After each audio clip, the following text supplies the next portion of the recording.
Assalamualaikum warahmatullahi wabarakatuh. Alhamdulillah kita bertemu lagi dengan channel Kang Nuris.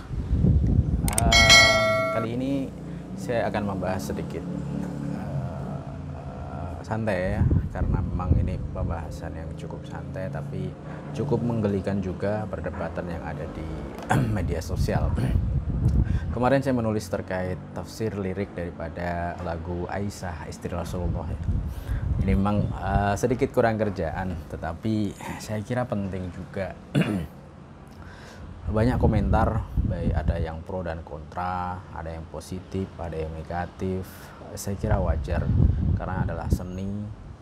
Ya, seni itu tidak bisa dinilai, dijustifikasi. Yang bisa menafsirkan seni ya sebenarnya orang yang membuat itu sendiri. Oke lah, kita sepakat semua ini adalah lagu yang viral, dinyanyikan di mana-mana. Saya hanya ingin membahas sedikit terkait lirik lagu ini yang begitu syahdu dan indah menurut saya pribadi ya. Ya, saya tidak memungkiri mungkin ada sebagian teman-teman yang tidak sepakat dengan lirik lagu ini, yang terkesan terlalu vulgar, yang terkesan memunculkan sisi-sisi kemanusiaan ya, seperti nabi yang biasa, seperti manusia biasa atau bagaimana. Tapi jujur saya apresiatif terhadap lirik lagu ini. Lagu ini menurut saya bisa menjadi sebuah ikonik baru, bisa menjadi sebuah kiblat baru dunia musik kita, dunia yang mungkin berkiblat terhadap musik-musik yang terlalu vulgar, percintaan yang tidak ada ujungnya. Kita disajikan dengan lirik lagu musik percintaan Rasulullah Shallallahu Alaihi Wasallam. Oke lah, setelah saya mendengarkan sekilas tadi, masya Allah sekali ya, liriknya begitu indah sekali. Ya, mungkin saya ingin menjadikan ini dengan beberapa poin.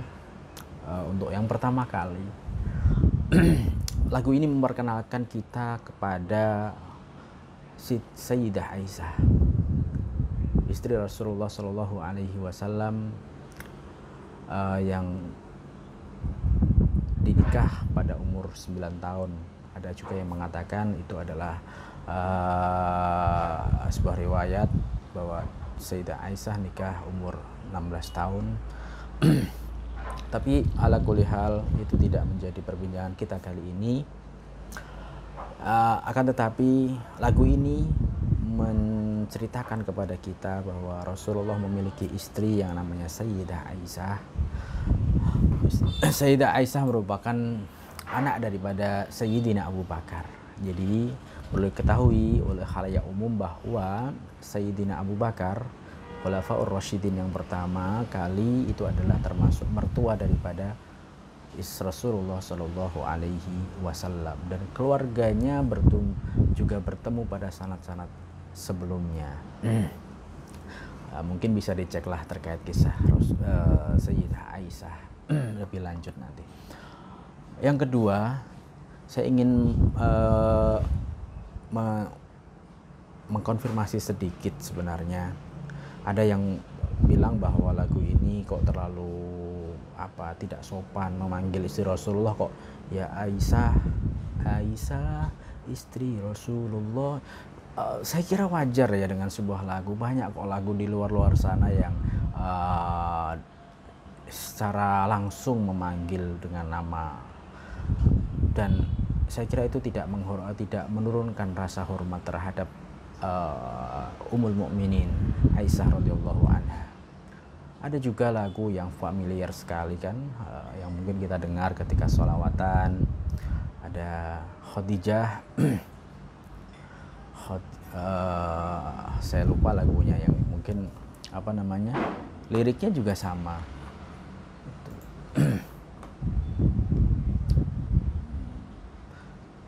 Khadijah istri setia Fatimah putri tercinta. Ini juga saya kira sama, tidak ada masalah.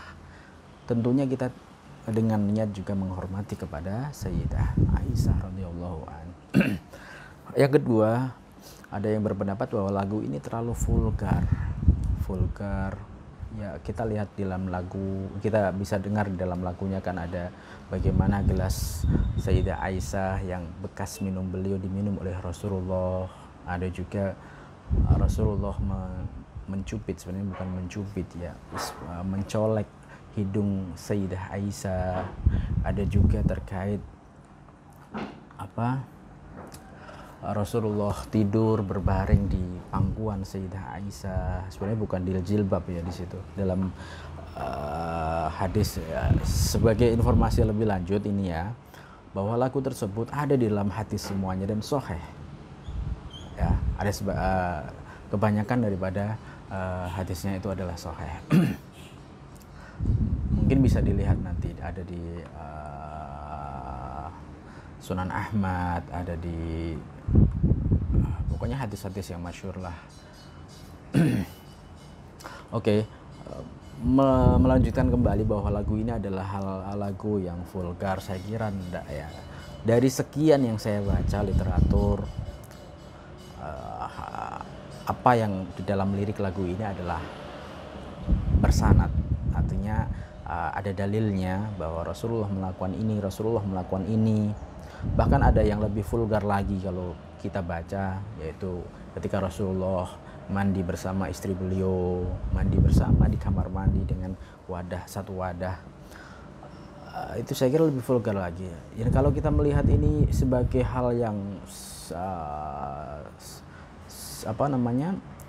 vulgar atau yang sensualitas, ya tergantung pikiran kita ya. Tapi sebenarnya pesan daripada hadis lagu ini, setelah saya selidiki, ini kan ada di dalam hadis semuanya. Ada pesan tersembunyi dari hadis yang diriwayatkan oleh Sayyidah Aisyah. Salah satu pesan yang paling penting adalah hadis tersebut ketika Rasulullah mandi bersama, ketika Rasulullah minum dari bekas tempat minum yang diminum oleh Sayyidah Aisyah, ketika Sayyidah Aisyah menyisir rambut Rasulullah, itu semua hadisnya di belakangnya wa ana haid, saya ini walaupun saya sedang haid, sedang menstruasi. Ini bisa menjadi sebuah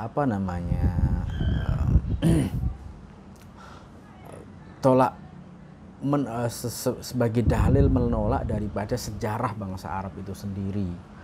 Mungkin kalian juga sudah tahu bagaimana bangsa Arab jahiliyah dulu memperlakukan perempuan khususnya ketika haid, bahwa perempuan di masa dulu itu dianggap kelas kedua, kelas yang hanya dibutuhkan ketika syahwat ada,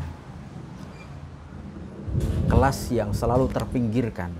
Ketika orang haid itu dijauhi, makan pun sendiri, tidur pun sendiri, di biliknya sendiri, tidak disentuh sama laki-laki, bahkan dianggap kotor. Ini dalam budaya Arab jahiliyah dulu. Rasulullah mencontohkan yang lainnya. Rasulullah mencontohkan bahwa ketika istrimu haid, ayolah tetap kamu romantis bersama istrimu, tidak apa-apa kok, kamu tetap bisa tidur bersama, kamu tetap bisa bermesra-mesra bersama, kamu tetap bisa berromantis bersama. Yang dilarang itu hanya bersetubuh dengan istrinya ketika haid. Nah, Rasulullah mencontohkan itu di dalam lagu ini sebenarnya. Selain sisi romantisme yang ada di dalam lagu ini, sebenarnya ada pesan tersembunyi yang disiratkan oleh Sayyidah Aisyah, yaitu mari kita bersama istri kita, bersama suami kita masih terus romantis, walaupun mungkin pada masa-masa yang menstruasi atau masa haid. Ini saya kira penting untuk diutarakan terkait misi tersirat dari hadis yang diriwayatkan oleh Sayyidah Aisyah radhiyallahu an. Yang ketiga, saya ingin berbicara terkait kiblat milenial ya. Oke lah, kalau mungkin ada yang tidak sependapat dengan lagu ini, tapi janganlah lagu ini menjadi alasan untuk melakukan sesuatu hal yang memang tidak baik. Ya mungkin ada sebagian ustadz yang berpendapat lagu ini akan menjadi lagu alay yang disanjung-sanjung anak milenial. Tidak apa-apa menurut saya. Anak milenial tentunya mempunyai masa yang berbeda dengan kita. Tidak mungkin anak milenial ini membuka kitab, membaca wa kana sayyidatuna Aisyah ibnu Abu Bakar. Tidak mungkin kan? Ya mereka didakwai dengan lagu-lagu cinta seperti ini, didakwai dengan lagu-lagu cinta yang cinta itu sebenarnya mengandung cinta Rasulullah Shallallahu Alaihi Wasallam, cinta terhadap kehidupan Rasulullah Shallallahu Alaihi Wasallam. Daripada mereka cinta terhadap drama-drama Korea, drama-drama mungkin Barat yang ada. Sekarang kan lagi booming lah drama Korea. Nah, mari kita itu ambil alih gitu loh, menjadi kiblat tersendiri untuk menjadi kisah-kisah Rasulullah, menjadi kiblat bagi anak muda. Saya kira itu sangat penting sekali, sehingga kita bisa menanamkan rasa cinta. Selain kita maulid di mana-mana, kita tanamkan cinta dengan lagu-lagu yang bisa didengarkan, yang indah disenandungkan dari semua kalangan, dan mereka merasa bahwa Rasulullah itu adalah makhluk yang romantis, yang sempurna segalanya, tidak hanya di dalam peperangan, tidak hanya di dalam bersama sahabat, tidak hanya bersama orang-orang pejabat, tidak hanya orang-orang miskin, tetapi juga sama dengan istri-istri beliau sallallahu alaihi wasallam. Ini saya kira penting. Maka dari itu saya ya sangat setujulah dengan lagu ini. Oke, saya kira itu ya mungkin menjadi perbincangan kita kali ini. Semoga manfaat untuk kita semuanya, manfaat untuk semuanya, dan saya tidak juga kalau orang tidak sependapat dengan saya ya terima kasih, tidak ada masalah. Tapi saya ingin mengungkapkan pendapat tersebut. Silakan dicek di tulisan saya bahwa lirik tersebut adalah lirik yang memang berdasarkan hadis yang diriwayatkan oleh Sayyidah Aisyah itu sendiri. Terima kasih. Billahi taufik wal hidayah. Assalamualaikum warahmatullahi wabarakatuh.